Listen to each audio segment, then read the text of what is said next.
I didn't even take my coat off when the message came in. Noelle's in critical condition. That was all it said. No punctuation, no warmth, just words from Sierra.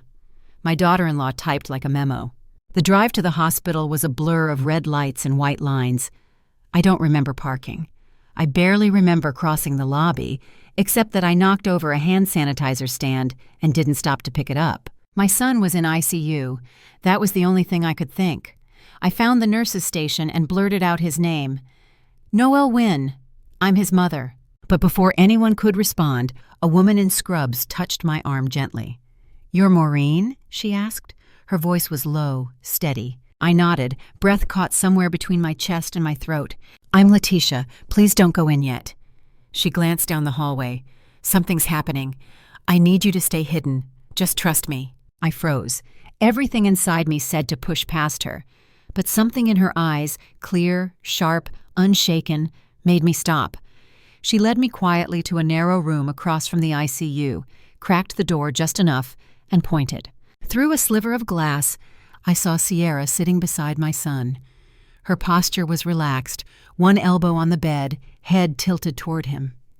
She brushed a strand of hair back from her face and leaned in closer. I leaned forward too, my hand pressed to the cold metal edge of the door. And then I heard it.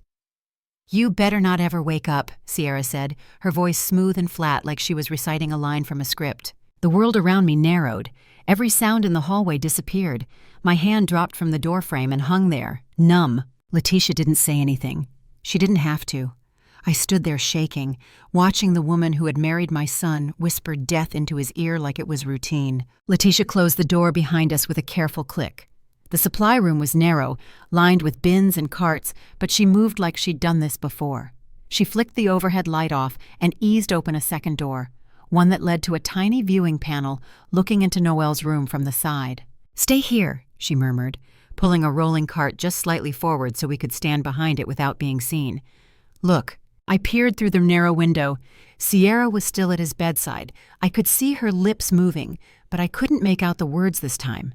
Then she reached into her bag and pulled out something small, dark, maybe a vial. She turned away, slightly blocking my view.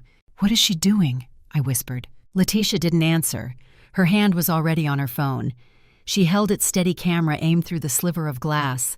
Her breath was shallow, barely audible. Mine was locked in my chest. Sierra adjusted something near Noel's IV line. It was subtle, practiced. She moved like someone who knew just how far she could go before anyone questioned it. Letitia muttered, "She's done that before." I turned to her. "What?" "This isn't the first patient of hers who's had sudden, unexplained drops in vitals." Her voice was barely a whisper. But it was always just out of view, just on the edge of suspicion, until now. "You knew?" My voice came out harsher than I intended. "I suspected, but hospitals don't run on suspicions. They need evidence. They need patterns." Her eyes stayed on the screen. "Now I have both." I looked back through the glass. Sierra had put the vial away.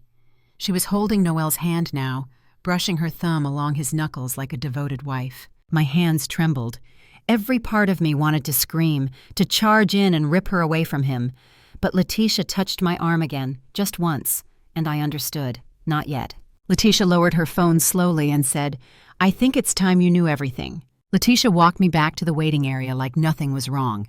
Her steps were calm, paced. Mine were hollow, automatic. Noel's attending doctor approached a few minutes later. "His vitals dropped this morning," he said, checking the clipboard in his hand. "We've stabilized him again, but it doesn't line up with his previous scans. Everything looked fine yesterday." Sierra appeared beside me, her hand gripping a lukewarm cup of coffee, her voice smooth. "He has these episodes when he's overwhelmed. It's burnout. He doesn't know how to stop." The doctor nodded slightly, as if that explained everything. "Still, we'll monitor him closely." I said nothing. I just looked at her. Sierra turned to me, almost kindly. "You know how he is, always pushing himself too far. He never listens when his body's trying to slow him down." She smiled like this was a shared joke. I nodded just enough to pass. She looked satisfied and turned back to the doctor. I watched how easily she steered the conversation, how smoothly she inserted just enough medical language to sound convincing. She knew exactly what to say and when to sound helpless. Later, Letitia found me sitting on a bench near the vending machines. She handed me a folder without a word. Inside was a patient report. Same hospital, 2 years ago. A man named Harris Welling, age 41. Sudden decline. Symptoms nearly identical to Noel's. Nausea, dizziness, muscle fatigue, heart irregularities. Official cause? Letitia asked gently. Undiagnosed autoimmune failure, she answered herself. That's what they called it. I turned the page. There was a notation. Visitor access, Sierra Delaney. Relationship, partner. I didn't say anything. I couldn't. I tried to raise concerns, Letitia continued, but she disappeared right after he passed. She wasn't even listed in the obituary. I stared at the page until the words blurred. She changed her name when she married Noel, Letitia said, but I recognized the face. I closed the folder and set it on my lap. My son had married someone who already knew how to disappear behind grief. The folder sat heavy in my lap long after Letitia walked away. My hands didn't move. My mind did. I thought about the past few months, the missed calls, the unanswered texts. I remembered how Sierra always had a reason. He's just tired. He's on a deadline. He's flying to a client site in Denver. Every time I asked to visit, she'd tell me, he's not feeling up to company. I believed her. I told myself I was being respectful of his space, his adulthood. I didn't want to be that kind of mother, the one who pushed too hard, hovered too close. Now I saw it for what it was. She had been managing access, cutting me out in small, quiet ways. Not enough to alarm me, just enough to isolate him. I had even gone through my bank records last month, wondering why a few transfers from Noel had stopped. Nothing seemed wrong. Nothing jumped out. But now it all added up to something I didn't want to name. When Letitia returned, she had another file with her. This one's thinner, confidential. We've started toxin screening, she said softly. The doctors think something's not right. I spoke to the head nurse. She's discreet. I nodded. I couldn't speak. Letitia looked around the hallway, then leaned closer. Sierra hasn't changed the emergency contact. You're still listed as next of kin. If you're willing, we can have you sign proxy papers. That'll give us more control. I stared at her. She never changed it? She probably thought she did, or didn't think you'd use it. I followed her to the small office tucked behind reception. The clipboard was cold in my hands. I signed my name slowly. The pen scratched like it was carving into stone. Once it was done, Letitia placed the folder in a locked drawer. We'll keep everything quiet for now, she said, but we'll act when it's time. I walked out of the room and looked toward ICU. The silence in that hallway had a shape now. It wasn't absence, it was control, and she thought I'd stay quiet too. Sierra left for lunch around noon, telling the nurse she'd be back in an hour. She didn't look at me as she passed. I kept my eyes on a magazine I wasn't reading. As soon as the hallway emptied, I slipped into the family waiting room. Her tote bag was sitting beside the end table, half-zipped, the straps neatly folded. I didn't hesitate. My hands moved without thinking, my body steady while my chest thudded like a drum. Inside the bag, beneath a pack of gum and a sunglasses case, was a thin leather folder. I opened it. Power of attorney, durable, financial, filed but unsigned by Noel's doctor. Witness line blank. Next, a deed transfer form for the house Noel bought 2 years ago. His name typed faintly at the top, Sierra's signed cleanly at the bottom. His signature next to it looked wrong. The slope, the spacing, it was too neat. Noel's handwriting had always been a little messy, like he was in a hurry to get through everything. There were at least 5 documents. Bank authorization letters, a draft of a new will. Every page carried the same mismatch, Noel's name, Sierra's perfect script, and a signature that felt like a lie. I pulled out my phone, then stopped. Letitia, she had to do it. If I was caught, Sierra could claim I tampered with her belongings. Letitia was already on her way when I texted. She didn't ask questions. She just took photo after photo, her fingers quick and sure. When she was done, she slid everything back into place exactly as I'd left it. We didn't speak until we were in the hallway again. She's setting it all up, I said. She thinks he won't wake up, Letitia replied. I nodded. And if he doesn't, it's all hers. Letitia pressed the phone to her chest like it might burn. She's already dividing the life he's still fighting for. And then the elevator dinged, and we turned to see Sierra stepping out, smiling like nothing had ever happened. We sat in the break room after Sierra returned to Noel's side. Letitia kept glancing toward the hallway, but her voice was steady. My cousin died in this hospital, she said, 2 years ago. They said it was cardiac failure. No history, no warning. I waited. I knew that tone. It was the voice of someone who'd carried something too long. He was in recovery from knee surgery, she continued. Nothing complicated. I worked in a different unit then, but I stopped in when I could. She looked at her hands. He was dating someone. No one in the family liked her. Always vague, always present when he was weak. The last few days he kept saying he felt wrong. Not in pain, just off. And then one morning he was gone. I didn't interrupt. His nurse, she said softly. Same one Sierra keeps trying to charm. Same shifts, same rotation. I didn't see it then. I do now. I nodded once. You think it was her? I think it was someone like her. And I think I ignored it because there was no proof. Just a family's hunch, and hunches get buried. She opened her phone and showed me the photos we'd taken earlier, alongside scans of patient records from the other case. Names redacted, patterns highlighted. We can't accuse her directly, she said, but we don't have to stay quiet. Letitia arranged a meeting that same evening with the hospital's compliance officer and a detective. She trusted a man named Reed, who had retired 2 years ago but still handled quiet cases off the books. Reed listened carefully. He didn't say much, just asked for a flash drive and a timeline. Letitia handed him everything. He looked at the file with Noel's name on it. If you hadn't seen it yourself, he said to her, we wouldn't even be here. We left the meeting just after dark. The parking lot was half empty. Letitia paused before unlocking her car. I stayed quiet once, she said. I won't do it again. The next morning I called the doctor and asked to have Noel moved. Sierra arrived just after 9, heels clicking sharply against the tile. She carried a bouquet of tulips, soft pink and white, wrapped in brown paper and tied with twine meant to look thoughtful, natural. She breezed through the hallway like she belonged there, smiling at the nurse's station, thanking someone by name.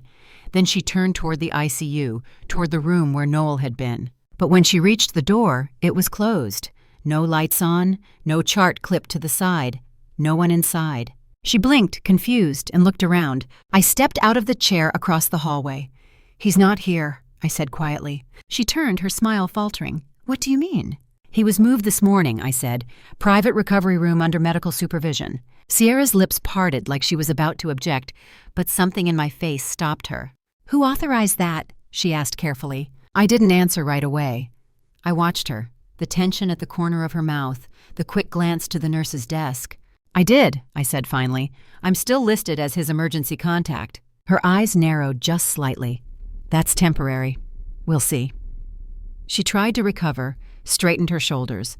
I just wanted to bring flowers. He loves tulips. He's not available for visits today, I said. The words came out so even I almost surprised myself. Then Detective Reed stepped up beside me.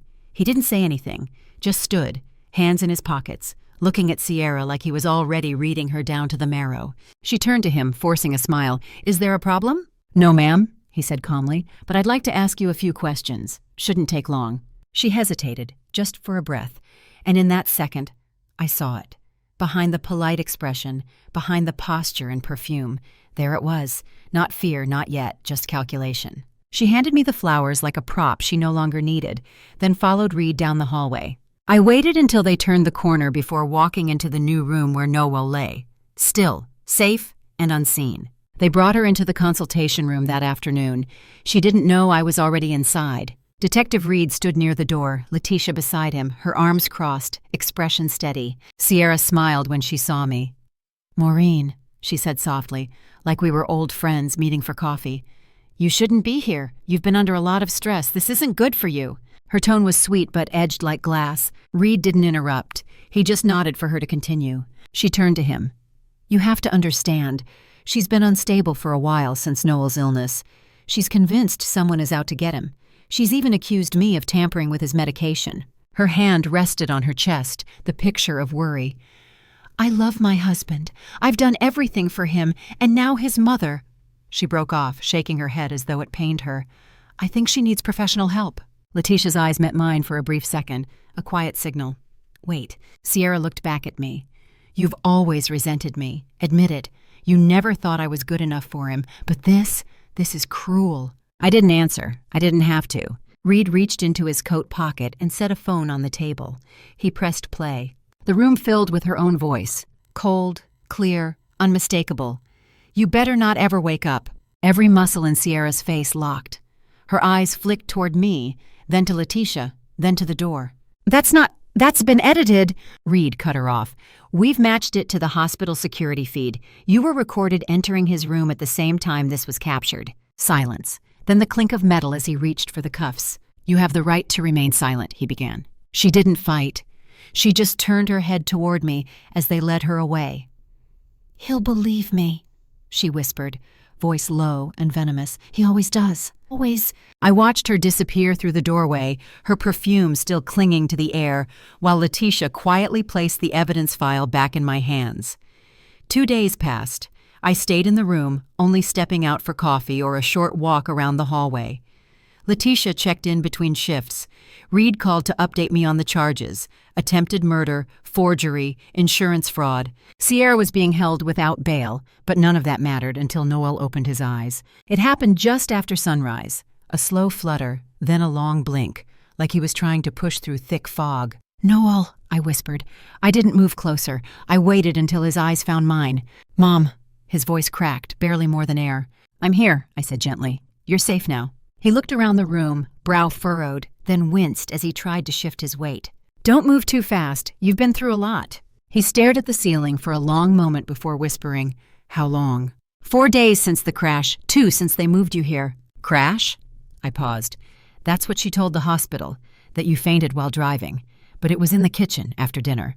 He closed his eyes. She gave me something, he said, barely audible. Started a few months ago. She said it was for stress. Do you remember when you started feeling worse? After the first bottle? I thought it was just burnout. I felt dizzy after meals, couldn't focus. His voice broke. I didn't think. I just trusted her. I reached for his hand. He didn't pull away. You don't have to explain anything right now, I said. Just rest. We can talk later. But he didn't let go. He held my hand, not tight, just enough to say he needed it. He looked at me with something I hadn't seen in years, not dependence, not regret, recognition. I sat with him as the sun came through the blinds. The machines hummed, nurses passed. And in that small, quiet room, I felt him begin to come back to himself. He didn't speak again until evening, when the nurse changed his IV bag and gently closed the door behind her. The indictment came swiftly. The evidence was strong, the timing damning. Attempted murder, insurance fraud, forgery. Sierra didn't deny much. Not after the recordings, the documents, the toxicology reports. Letitia testified quietly, confidently. The hospital issued a formal commendation for her discretion and action. She accepted it without ceremony and went right back to her shift the next morning. Noel came home with me 3 days after his discharge. He didn't ask for space or quiet. He simply carried his bag into the spare room and slept for nearly 14 hours. When he woke, he made coffee and sat at the kitchen table like he used to. Before all of this. He didn't say much at first. Neither did I. That afternoon, I saw him scrolling through his phone. Slowly, one by one, he deleted every photo with Sierra's face in it. No reaction, no tears, just a quiet erasure. He never said her name again. We slipped into a rhythm that made no promises. Coffee at 7, short walks in the evenings, his phone on silent beside the couch. Some nights he asked about her trial. Other nights he just sat in silence, eyes fixed on the TV but not watching. I didn't push, I didn't prod, I was simply there. Weeks passed. The flowers on the porch began to bloom again, bright reds and oranges loud against the soft green. I stood barefoot on the steps with the watering can one morning, the sun barely rising, and let the water pour slowly over the roots. Noel opened the screen door behind me. He didn't speak. He just stood there. And I realized I wasn't thinking about how close I'd come to losing him. I was thinking about how easily it could have happened, without a sound. The lies had been quiet, the poisoning slow, the documents hidden, the plan invisible. If I hadn't arrived when I did, if Letitia hadn't stopped me in that hallway, he might have slipped away in a room full of people pretending to care. Noel stepped onto this porch beside me, took the watering can, and finished the last row of flowers himself.